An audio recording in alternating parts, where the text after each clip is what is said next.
Selamat pagi kepada Bapak, Ibu, Saudara-saudari yang kekasihi dalam Yesus Kristus. Mari kita tenangkan hati dan pikiran kita untuk memulai ibadah pada pagi hari ini. Dalam segala keadaan, kita mensyukuri kasih Allah di dalam Yesus Kristus yang telah membebaskan kita dari kuasa dosa.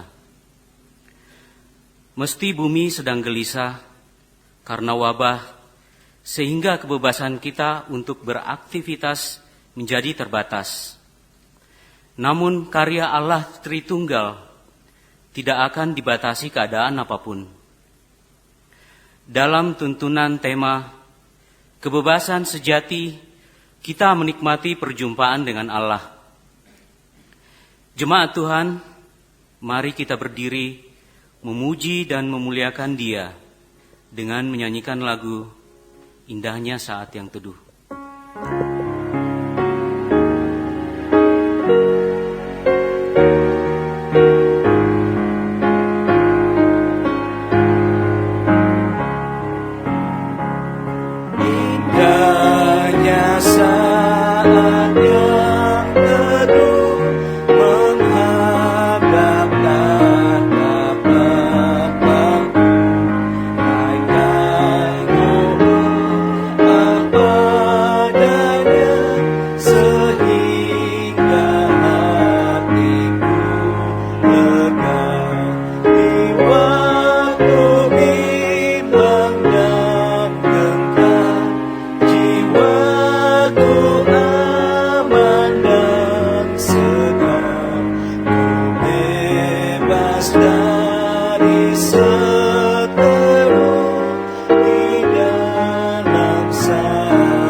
Pertolongan kita adalah dalam nama Tuhan yang menjadikan langit dan bumi.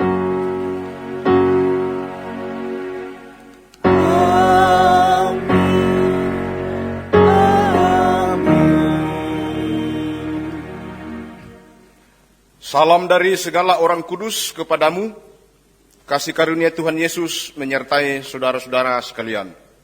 Puji Tuhan, salam bagimu juga. Silahkan duduk.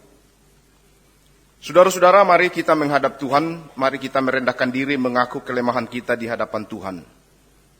Kasihanilah aku ya Allah menurut kasih setiamu. Hapuskanlah pelanggaranku menurut rahmat-Mu yang besar.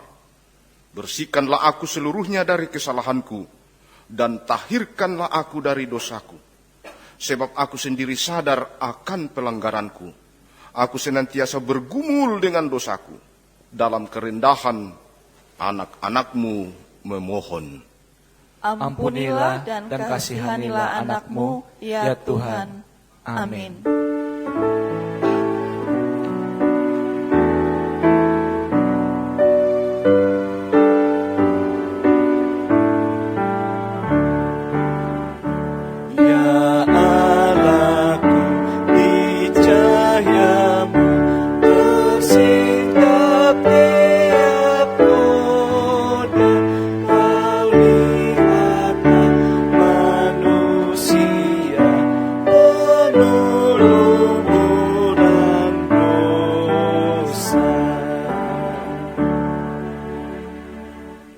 Kepada kamu sekalian yang tunduk dalam penyesalan, berita anugerah dari Allah diteguhkan kembali.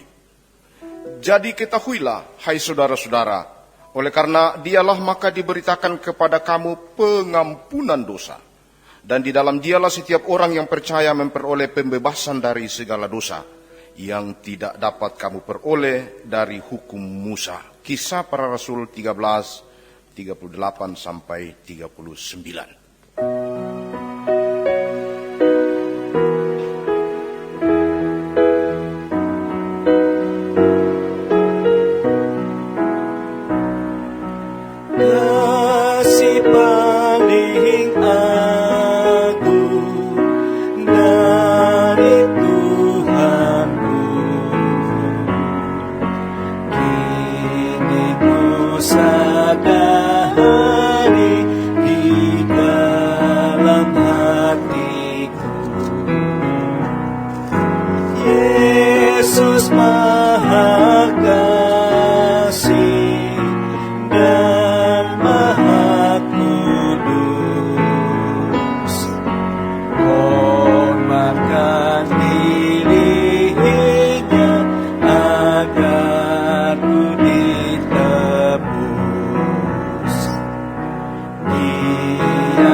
Dengarkanlah petunjuk hidup baru Amsal 11 ayat 19.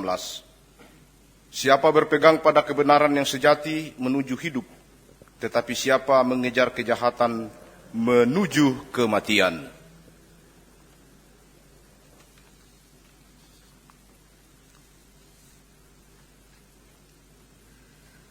Puji-pujian berbalas-balasan dari kitab Mazmur 145 ayat 8 sampai 13.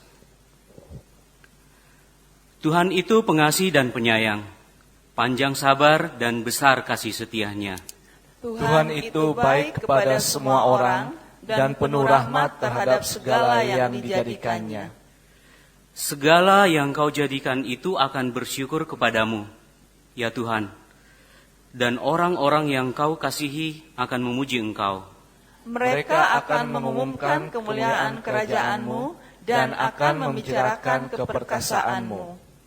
Untuk memberitahukan keperkasaan-Mu kepada anak-anak manusia dan kemuliaan semarak kerajaan-Mu. Kerajaan-Mu ialah kerajaan segala abad, dan pemerintahan-Mu tetap melalui segala keturunan. Tuhan setia dalam segala perkataannya, dan penuh kasih setia dalam segala perbuatannya.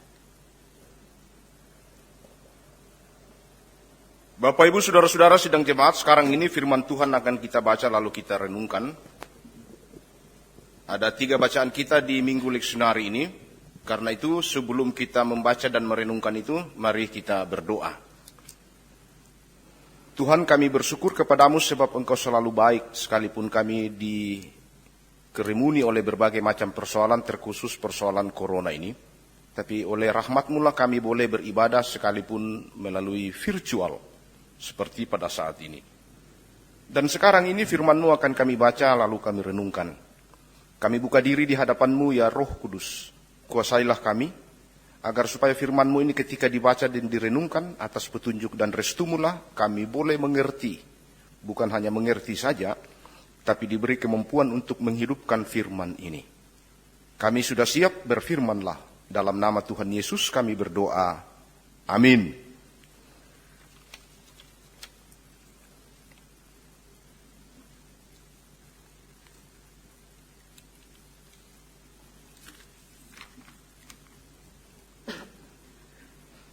Pembacaan kita yang pertama terambil dari Perjanjian Lama, dari kitab Sakaria pasal 9 ayat 9 sampai 17.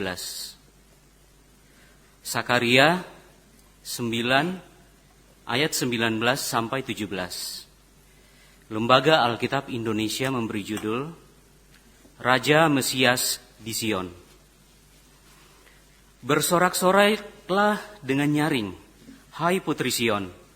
Bersorak-sorailah, hai putri Yerusalem. Lihat, rajamu datang kepadamu.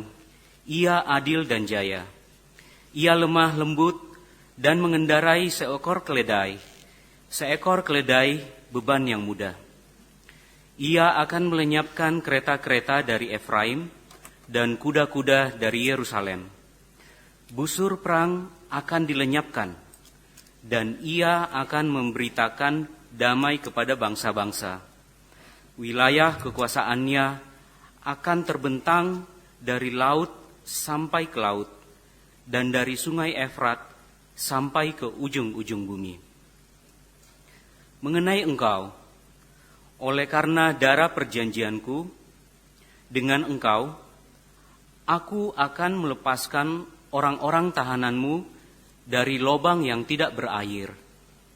Kembalilah ke kota bentengmu, hai orang tahanan yang penuh harapan. Pada hari ini juga aku memberitahukan, aku akan memberi ganti 2 kali lipat. Sebab aku melenturkan Yehuda bagiku, busurku isi dengan Efraim, dan aku mengayunkan anak-anakmu, hai Sion.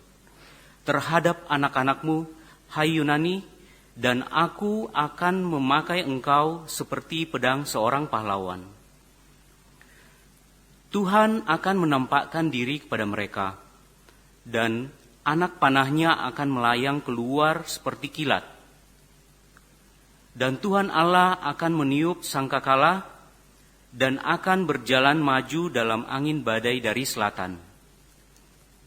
Tuhan semesta alam akan melindungi mereka, dan mereka akan menghabisi dan menginjak-injak pengumban-pengumban. Mereka akan minum darah seperti minum anggur, dan menjadi penuh seperti bokor penyiraman, seperti penjuru-penjuru mezbah. Tuhan, Allah mereka, akan menyelamatkan mereka pada hari itu, seperti kawanan domba umatnya itu.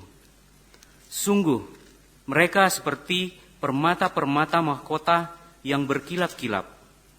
Demikianlah mereka di tanah Tuhan. Sungguh, alangkah baiknya itu dan alangkah indahnya. Teruna bertumbuh pesat karena gandum dan anak darah karena anggur.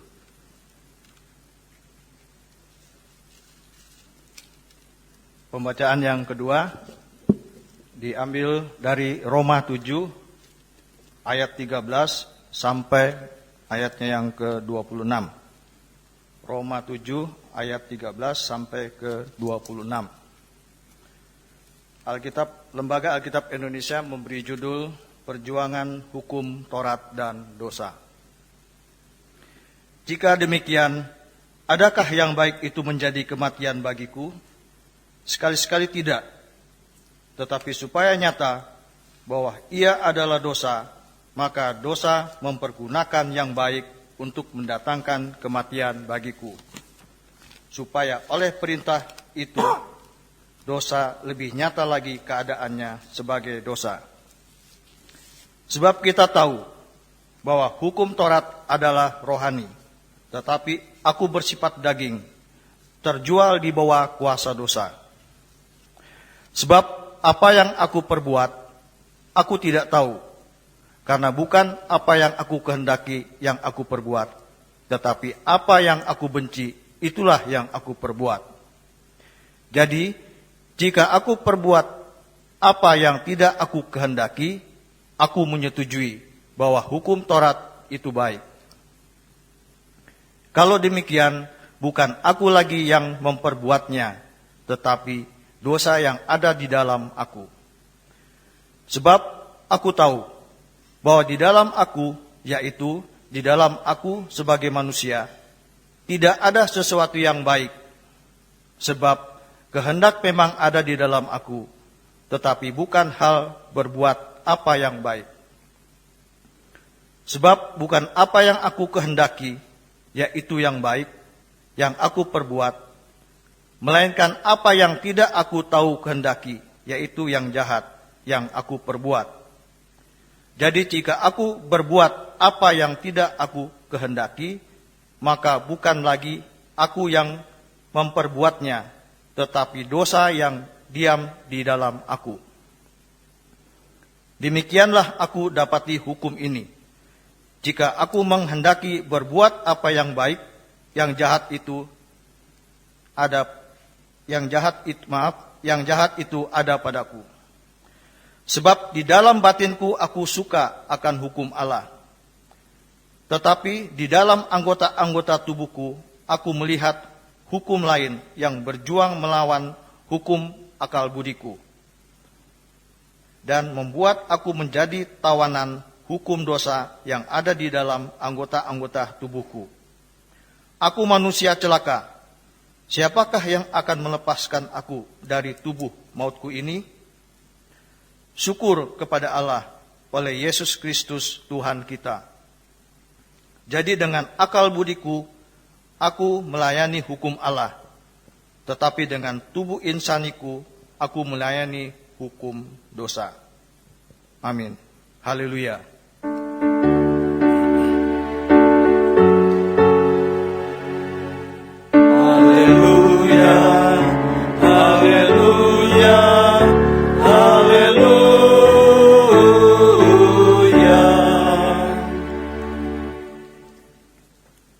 Bacaan yang ketiga, Matius pasal 11 ayat 20 sampai dengan ayat yang ke-30. Matius pasal 11 ayat 20 sampai dengan ayatnya yang ke-30. Lalu Yesus mulai mengecam kota-kota yang tidak bertobat, sekalipun di situ ia paling banyak melakukan mujizat-mujizatnya. Celakalah engkau Korazim, celakalah engkau Betsaida. Karena jika di Tirus dan di Sidon terjadi mujizat-mujizat yang telah terjadi di tengah-tengah kamu, sudah lama mereka bertobat dan berkabung. Tetapi aku berkata kepadamu, pada hari penghakiman, tanggungan Tirus dan Sidon akan lebih ringan daripada tanggunganmu. Dan engkau Kapernaum, apakah engkau akan dinaikkan sampai ke langit? Tidak, engkau akan diturunkan sampai ke dunia orang mati. Karena jika di Sidom terjadi mujizat-mujizat yang telah terjadi di tengah-tengah kamu, kota itu tentu masih berdiri sampai hari ini. Tetapi aku berkata kepadamu, pada hari penghakiman, tanggungan negeri Sodom akan lebih ringan daripada tanggunganmu. Pada waktu itu berkatalah Yesus, "Aku bersyukur kepadamu Bapa, Tuhan langit dan bumi, karena semuanya itu engkau sembunyikan bagi orang bijak dan orang pandai, tetapi engkau nyatakan kepada orang kecil. Ya Bapa, itulah yang berkenan kepadamu. Semua telah diserahkan kepadaku oleh Bapakku, dan tidak seorang pun mengenal anak selain Bapa, dan tidak seorang pun mengenal Bapa selain anak dan orang yang kepadanya anak itu berkenan menyatakannya. Marilah kepadaku semua yang letih lesu dan berbeban berat, aku akan memberi kelegaan kepadamu. Pikulah kuk yang kupasang dan belajarlah padaku, karena aku lemah lembut dan rendah hati, dan jiwamu akan mendapat ketenangan. Sebab kuk yang kupasang itu enak dan bebanku pun ringan."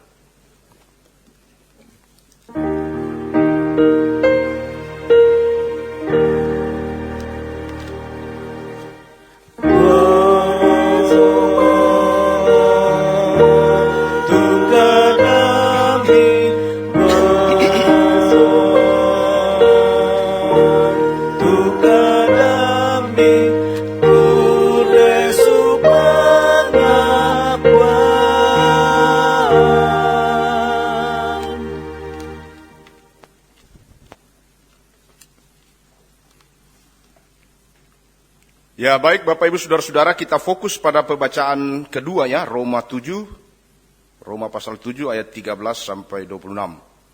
Jadi khotbah ini fokus ke situ, dan kita akan merenungkan firman Tuhan ini dalam sorotan judul atau di bawah tema renungan kebebasan sejati. Kebebasan sejati. Dengan harapan Bapak Ibu Saudara-saudara bahwa melalui perenungan ini kita semakin mengerti dan mengetahui persis bahwa kebebasan sejati itu hanya kita boleh dapat di dalam Yesus. Karena itu, kehidupan kita sebagai orang percaya adalah kehidupan yang penuh dengan sukacita, karena kita berada dalam kehidupan yang bebas sejati. Nah, saudara-saudara, Bapak Ibu yang terkasih dalam Tuhan, Roma 7 pasal 7 ayat 13 sampai 26 sesungguhnya ini menceritakan tentang kehidupan masa lalu Paulus. Kehidupan masa lalu Paulus. Saudara-saudara, kalau diperhatikan perikop ini, saudara-saudara, tulisan Paulus ini ditulis dengan gaya bahasa yang, mohon maaf harus saya sampaikan, gaya bahasa yang disebut dengan gaya bahasa diatribe. Jadi ada gaya bahasa yang disebut dengan diatribe, artinya itu begini. Seolah-olah Paulus ini sedang berdebat dengan orang lain, dan ia mencorakkan perdebatan itu dengan pertanyaan-pertanyaan dan tuduhan-tuduhan, lalu Paulus menjawab tuduhan itu dengan sendirinya. Nah, itulah gaya bahasa, gaya tulisan lebih khusus dalam pasal 7 ini. Jadi Paulus menggunakan gaya diatribe. Artinya dia menempatkan tulisan ini seolah-olah dia sedang berdebat dengan seseorang. Dia sedang melakukan perdebatan dengan seseorang. Coraknya ialah Paulus menampilkan pertanyaan-pertanyaan dan tuduhan-tuduhan, seolah-olah itu ada orang lain yang menuduhkan itu, lalu Paulus menjawab sendiri tuduhan dan sanggahan itu. Nah, itu kita dapat dalam pasal 7 ini. Jadi kalau kita baca dari ayat 13 sampai dengan ayat 24, itu gaya Paulus mengungkapkan corak tentang tuduhan. Nah, lalu di ayat 25 sampai 26 Paulus menjawab itu dengan sendirinya. Jadi menarik saudara-saudara, karena itu ada beberapa cara membaca kitab suci, ada beberapa cara memahami kitab suci, terutama tulisan-tulisan Paulus. Nah, kalau orang lain tidak memahami ini, atau katakanlah orang-orang yang tidak menerima ini, dia bisa mencomot-comot ayat ini lalu dipakai sebagai senjata untuk menyerang ajaran Paulus. Sehingga jangan heran saudara-saudara, banyak orang mengatakan sesungguhnya kekristenan itu sesat karena ajaran Paulus. Ketika mereka membaca tulisan Paulus, mereka tidak mengerti bahwa ada gaya yang Paulus pakai. Tapi bagi kita, khusus minggu ini, kita disuguhkan dengan gaya diatribe Paulus. Gaya hidup, gaya tulis Paulus. Nah, diceritakan begini saudara-saudara. Jadi Paulus itu dalam kehidupannya yang lama, Diceritakan begini saudara-saudara, ia merasa dirinya terpenjara. Ia merasa dirinya terpenjara. Kenapa?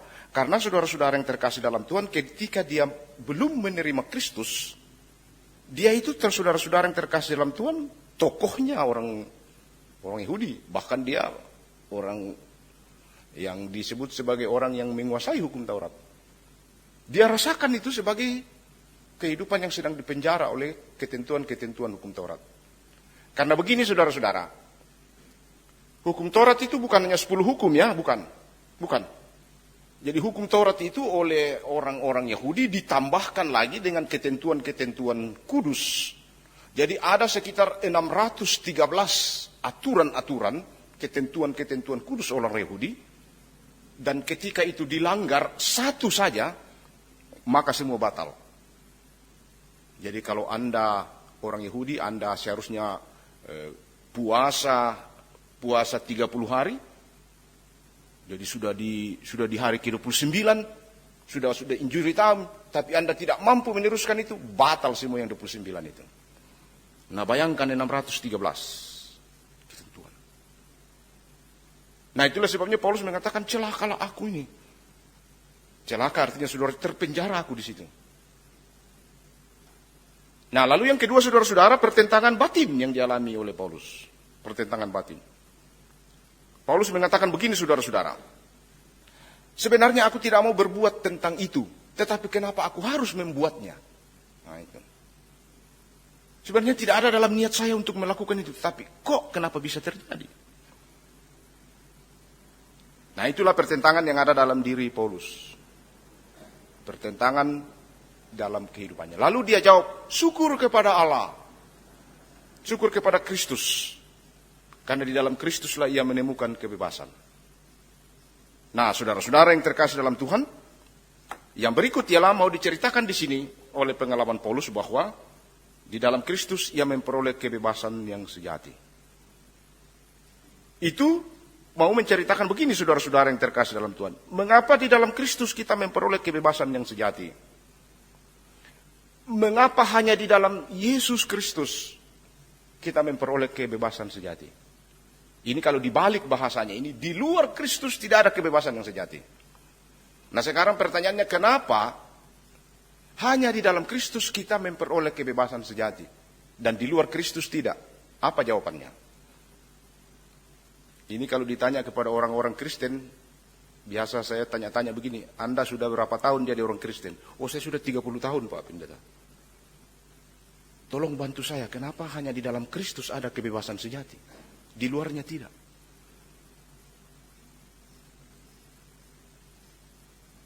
Nah, minggu ini menantang kita. Apa sebabnya hanya di dalam Kristus kita disebut sebagai orang yang memiliki kebebasan sejati? Kita bukan orang yang dipenjara.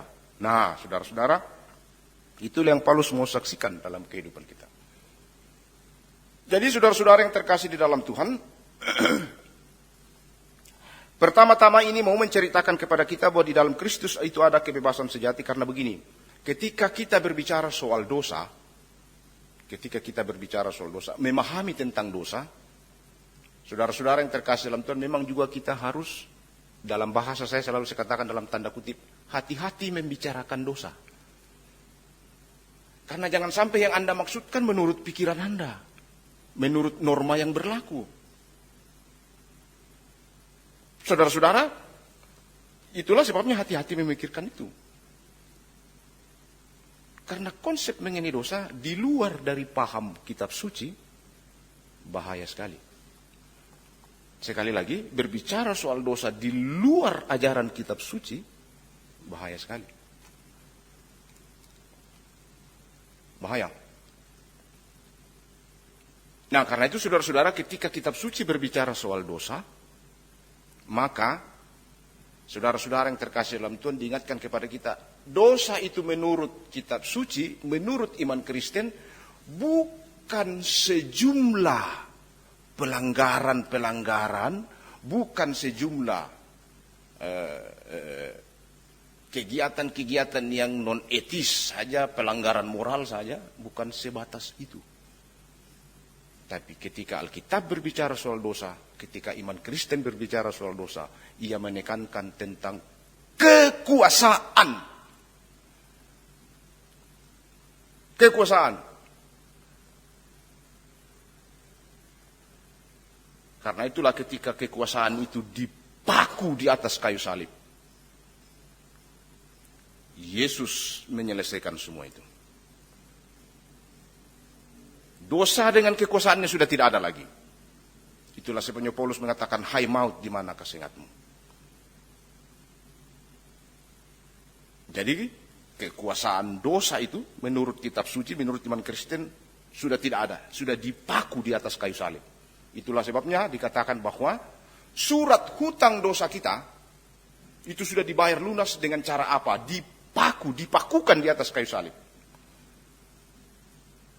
Tapi ingat saudara-saudara, nah ini dia, ingat, kita ini belum di sorga. Ya Pak Willy ya, ingat ya, kita ini belum di sorga Pak. Kita ini masih di mana? Di Bekasi. Cocok di dunia tapi di Bekasi tepatnya. Lebih tepatnya lagi di Galaksi. Lebih tepatnya lagi di mana? Di gedung gereja ini. Ingat itu ya. Kenapa itu harus diungkapkan Pak Pendeta? Supaya kita sadar bahwa kita masih harus berhadapan dengan sejumlah kehidupan yang real. Kita masih harus bersentuhan dengan sejumlah fenomena-fenomena yang akan hadir. Masih harus bersentuhan dengan persoalan ekonomi, persoalan wabah penyakit corona, persoalan budaya, persoalan kesehatan, persoalan umur panjang, dan lain-lain, dan lain-lain. Nah di sini saudara-saudara, ada potensi untuk kita berbuat kejahatan, berbuat pelanggaran-pelanggaran moral. Tapi dosa dan kuasanya telah dipakukan di atas kayu salib.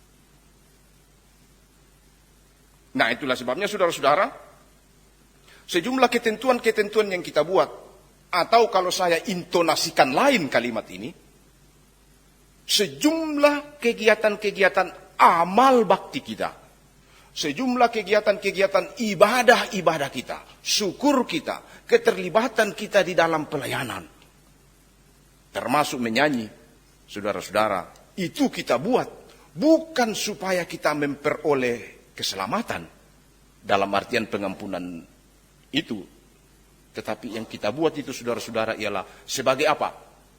Sebagai ekspresi sukacita kita, karena kita sudah diselamatkan di dalam Kristus.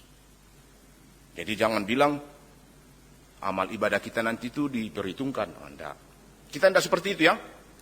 Jadi kekristenan tidak mengajarkan itu. Nanti katanya di depan pintu surga itu akan ditimbang ini kita punya amal ibadah dan dosa.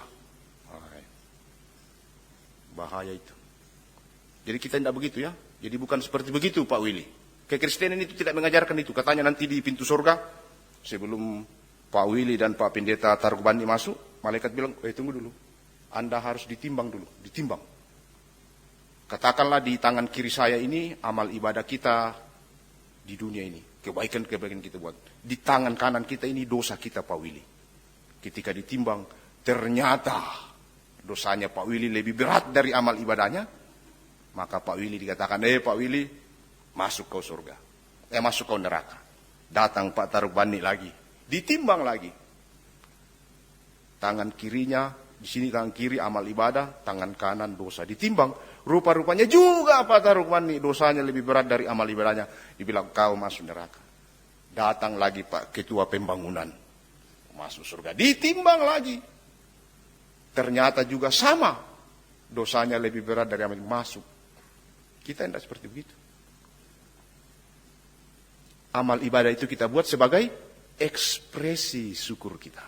Karena itu ciri khas orang Kristen, ciri khas gereja itu syukurnya, ekspresinya. Karena apa? Dia sudah diselamatkan dalam Kristus. Nah karena itu, disinilah yang disebut kebebasan sejati. Ingat, bukan dalam artian bebas sebebas-bebasnya, ya bukan seperti itu maksudnya. Yang dimaksudkan di sini kebebasan itu, kita dibebaskan dalam kekuasaan dosa. Tapi ingat, seperti tadi saya katakan, masih ada kesempatan-kesempatan sebelum semua ini disempurnakan kita berbuat pelanggaran-pelanggaran. Karena itu semua ini harus dilawan. Dilawan dengan apa? Mengandalkan penyertaan Tuhan, mengandalkan kekuatan Roh Kudus. Nah, ketentuan-ketentuan itulah saudara-saudara yang terkasih dalam Tuhan, yang Yesus lihat bahwa sesungguhnya berat sekali kamu ini, berat. Bayangkan 613 ketentuan. 613. Satu saja dilanggar dari 613 ini batal semua. Lalu Yesus melihat itu berat sekali itu. Itulah sebabnya dalam bacaan kita tadi, Matius pasal 11 itu Yesus bilang, sini kau, sini. Tidak berat ini yang saya ajarkan kepada kau. Apa itu? Sebab kuk yang kupasang kepadamu ini tidak berat. 2 saja. Vertikal, kasihi Tuhan Allahmu dengan segenap hatimu. Lalu terjemahkan itu secara horizontal, kasih terhadap sesama manusia. Di sini letaknya. Jadi kita orang Kristen ini sebenarnya sudah berada dalam kebebasan yang sejati. Artinya bebas dari kekuasaan dosa. Nah, itu artinya saudara-saudara sekarang apa respon kita? Apa respon gereja ini? Apa respon Anda terhadap ini? Saudara-saudara, ini sudah luar biasa. Kita sekarang orang Kristen ini, posisi kita adalah posisi yang berada pada posisi yang disebut berada dalam kebebasan yang sejati. Kebebasan yang sesungguhnya. Kita tidak dikuasai lagi oleh dosa, tidak dikuasai lagi oleh apa-apa. Nah, sekarang responmu apa?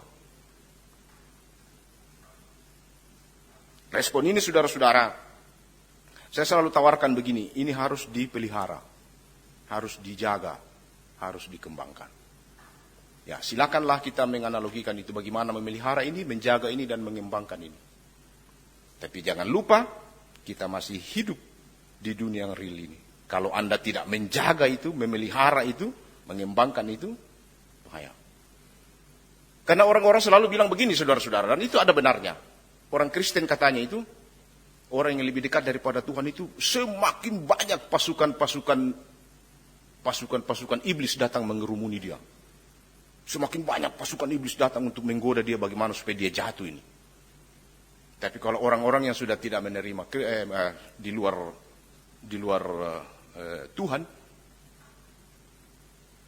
paling satu saja iblis jaga dia. Tidak usah dijaga itu, kita sudah berteman.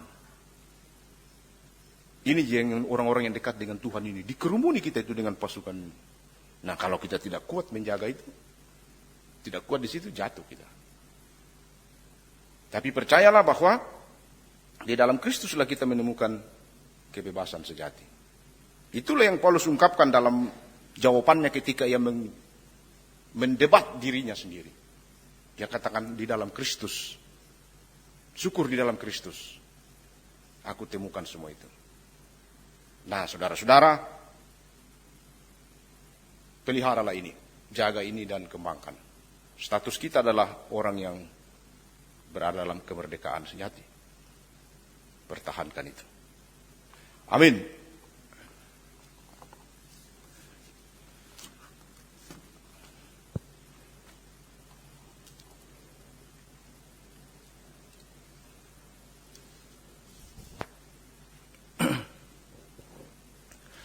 Mari bersama-sama kita ungkapkan doa yang Tuhan Yesus sudah ajarkan, yaitu doa Bapa kami. Kita mulai.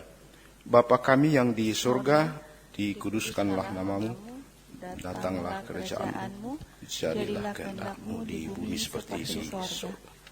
Berikanlah kami pada hari ini makanan kami yang secukupnya, dan ampunilah kami akan kesalahan kami, seperti kami juga mengampuni orang yang bersalah kepada kami. Dan janganlah membawa kami ke dalam pencobaan, tetapi lepaskanlah kami daripada yang jahat. Karena Engkau-lah yang punya kerajaan dan kuasa dan kemuliaan sampai selama-lamanya. Amin. Saya persilakan kita berdiri, saudara-saudara, lalu kita bersama-sama mengungkapkan iman percaya kita dengan mengikutinya lewat naskah pengakuan iman rasuli sebagai berikut. Aku percaya kepada Allah, Bapa yang Maha Kuasa, Khalik langit dan bumi. Anak tunggalnya Tuhan kita, yang dikandung daripada Roh Kudus, lahir dari anak darah Maria, yang menderita di bawah pemerintahan Pontius Pilatus, disalibkan, mati dan dikuburkan, turun ke dalam kerajaan maut. Pada hari yang ketiga, bangkit pula dari antara orang mati, naik ke surga, duduk di sebelah kanan Allah, Bapa yang Maha Kuasa, dan akan datang dari sana untuk menghakimi orang yang hidup dan yang mati. Aku percaya kepada Roh Kudus, gereja yang kudus dan am, persekutuan orang kudus, pengampunan dosa, kebangkitan, dan hidup yang kekal. Amin.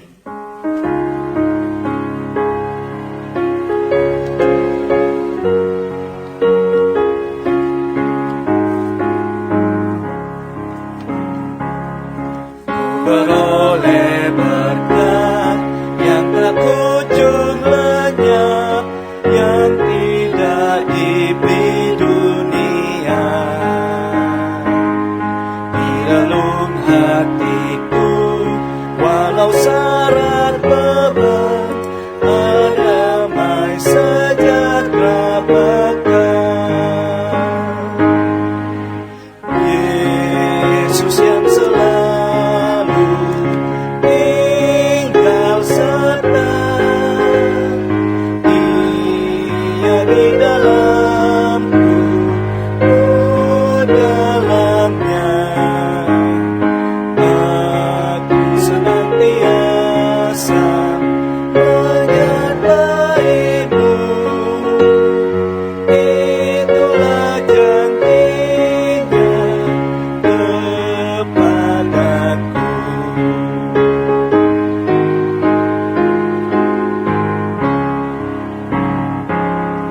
Saat damai penuh masuk di hatiku, dunia menjadi cerah.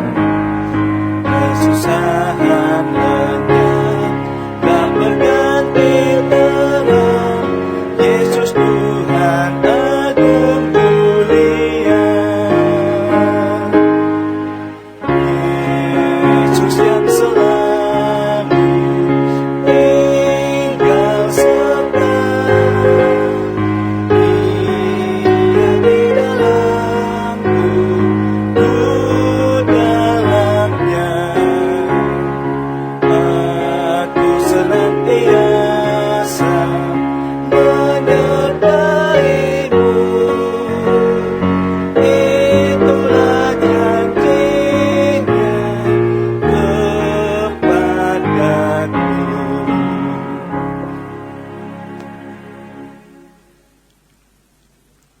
Ada pujian untuk Tuhan dari Bapak Welmax Lokolo, silakan.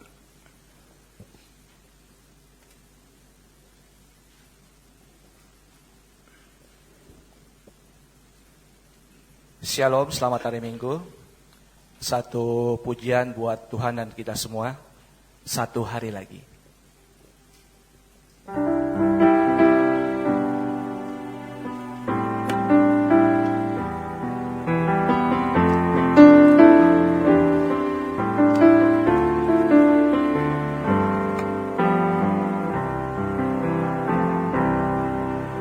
Satu hari lagi Kau menuntun langkahku, dengan tangan kasih-Mu Kau pegang tanganku Bapa. Satu hari lagi Kau buktikan kasih-Mu, berkat-Mu yang melimpah membuatku terpesona.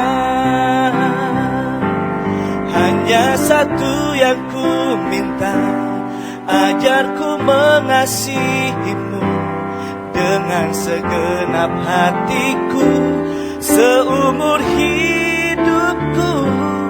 Hanya satu yang ku minta, ajarku mencintai-Mu dengan segenap hatiku seumur hidupku. Yesus,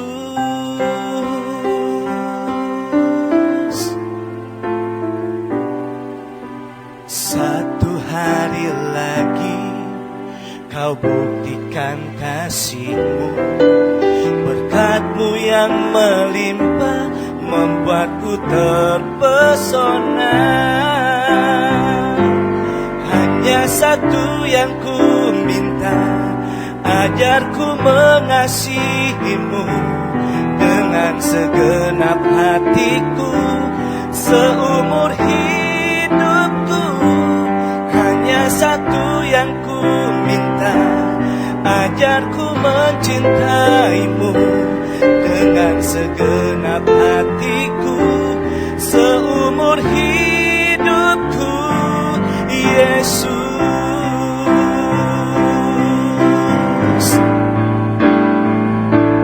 Hanya satu yang ku minta, ajarku mengasihimu dengan segenap hatiku seumur hidupku. Hanya satu yang ku minta, ajarku mencintaimu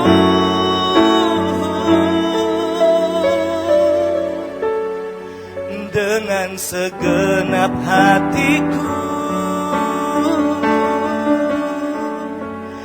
dengan segenap hatiku, dengan segenap hatiku seumur hidupku, Yesus.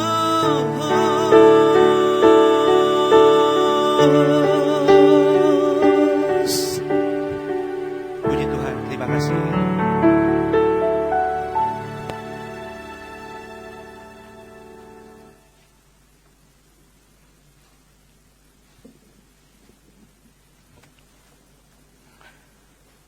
Sidang jemaat yang dikasihi oleh Tuhan kita Yesus Kristus, tibalah saatnya kita untuk memberikan persembahan syukur kita. Dan yang mendasari persembahan ini diambil dari Mazmur 145 ayat yang 10.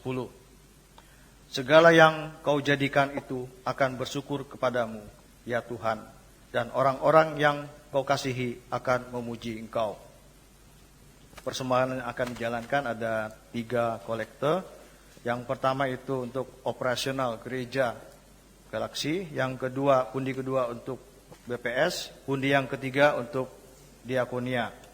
Dan kami menghimbau jemaat untuk dapat mentransfer persembahan melalui nomor rekening bendahara jemaat seperti yang tertera di layar monitor. Sambil pundi dijalankan, kita menyanyikan PKJ 219 ayat 1 dan 2. Di saat ini kuangkat tembang.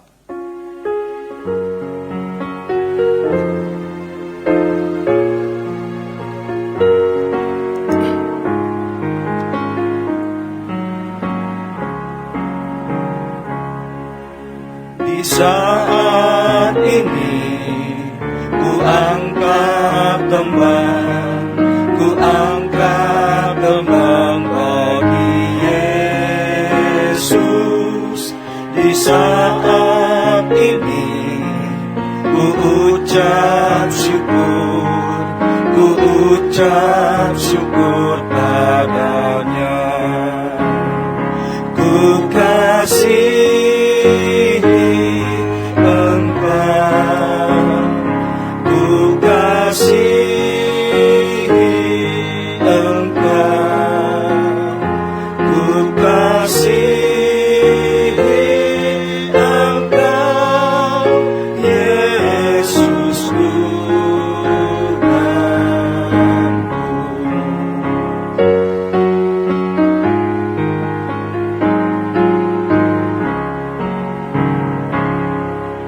Di saat ini ku datang Tuhan, ku datang bersujud padamu. Di saat ini Engkau ku sembah, Engkau ku sembah ya Tuhan. Ku kasihi Engkau, ku kasihi Engkau, ku kasihi Engkau, Yesus Tuhanku.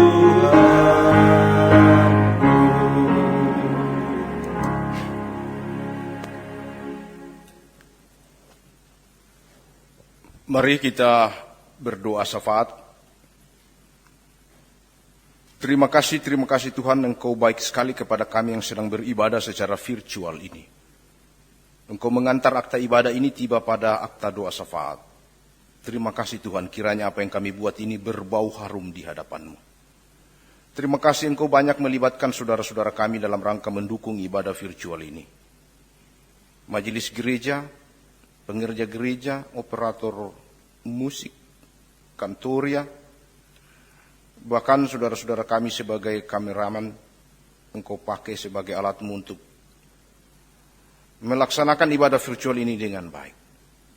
Berkati pengorbanan mereka ini supaya semakin baik di mata Tuhan. Terima kasih firman-Mu sudah boleh menyegarkan kepercayaan kami. Bantu kami Roh Kudus untuk menghidupkan ini.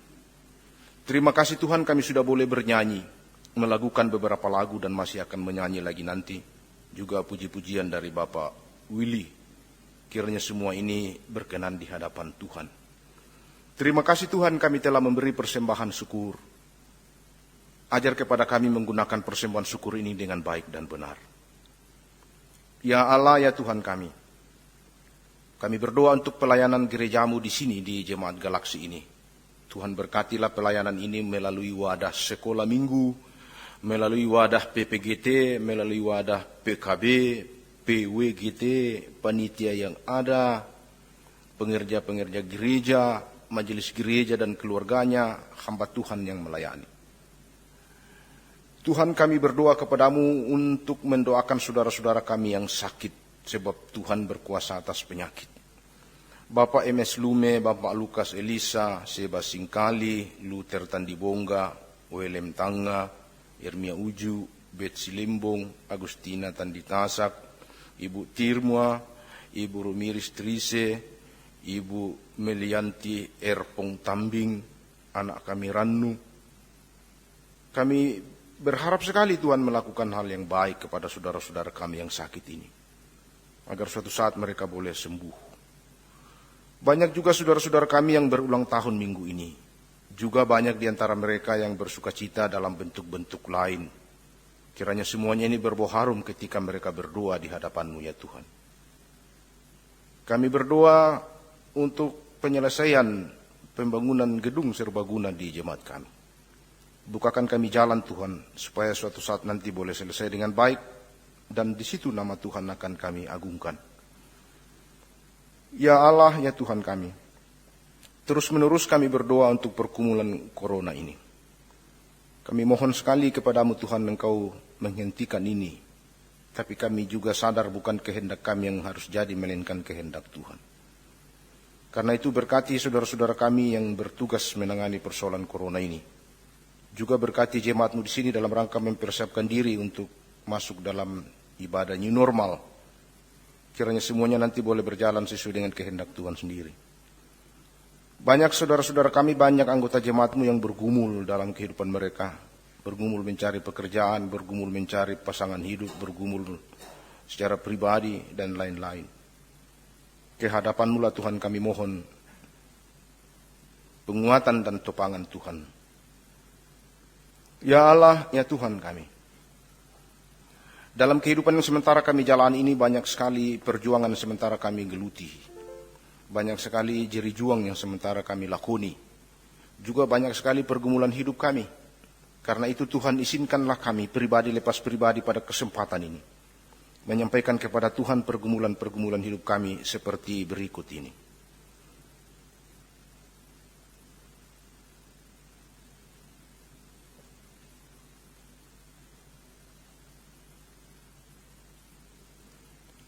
Terima kasih Tuhan, kami percaya bahwa di dalam tangan Tuhan tidak ada perkara yang tidak mungkin. Karena Engkaulah Tuhan yang berkuasa, jadilah kehendak-Mu, sebab rencana-Mu itu selalu indah untuk kami semua. Bangsa kami ini, negara kami ini, pemerintah kami, negeri yang Engkau anugerahkan ini, berkatilah Tuhan supaya kami aman hidup di dalamnya. Tuhan topanglah gereja-Mu, Gereja Toraja dalam lingkup pelayanan Klasis Pulau Jawa ini, supaya kami mampu untuk selalu baik. Ini doa kami, Dengarkanlah Tuhan, sebab kami berdoa dengan sungguh-sungguh dalam nama Tuhan Yesus. Amin. Saudara-saudara, mari kita berdiri dari kungkungan duka kelam.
Saudara-saudara, pergilah sebagai orang yang telah dibebaskan.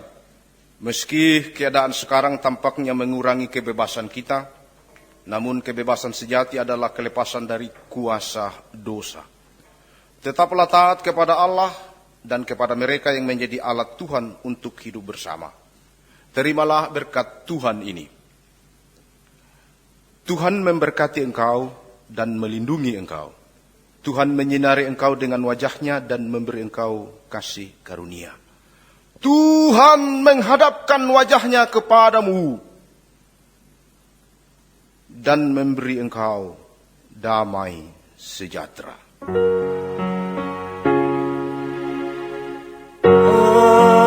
Amin. Amin.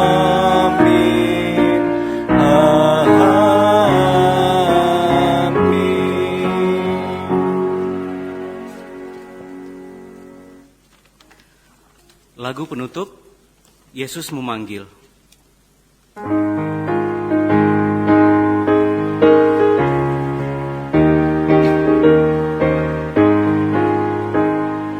Yesus memanggil, mari segera ikutlah jalan selamat bakal.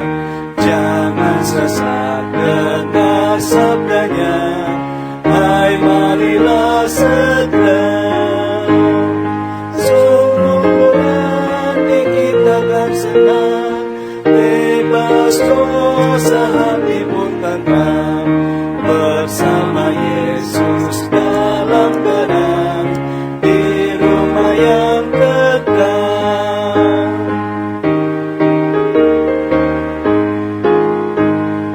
Hai marilah kecil dan besar, biar hatimu tidak benar. Yesus jangan gentar, hai mari datanglah. Sungguh nanti kita akan senang, bebas dosa, hati pun tenang, bersama Yesus dalam tenang, di rumah yang kekal. Jemaat dipersilakan duduk untuk bersaat teduh. Ibadah kita selesai, kurus semangat, tetap sehat selalu. Tuhan berkati. Amin.